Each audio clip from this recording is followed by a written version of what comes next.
I was casually studying at my aunt's cottage when I realized she had never tried switching from a disposable chemical deodorant to a natural and eco-friendly one.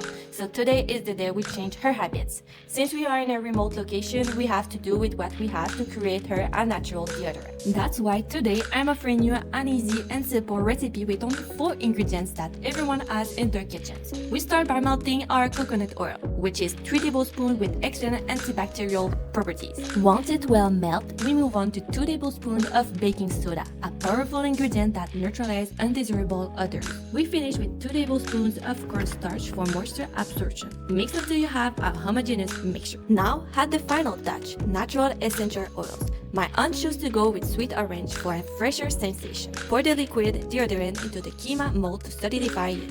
Wait, and after 6 hours, the deodorant is ready to be placed in the KIIMA deodorant applicator. Don't forget to always test it on your forearm before applying it to your armpits. There you have it, a 4-step recipe with readily available ingredients. Follow us to access many more homemade deodorant recipes.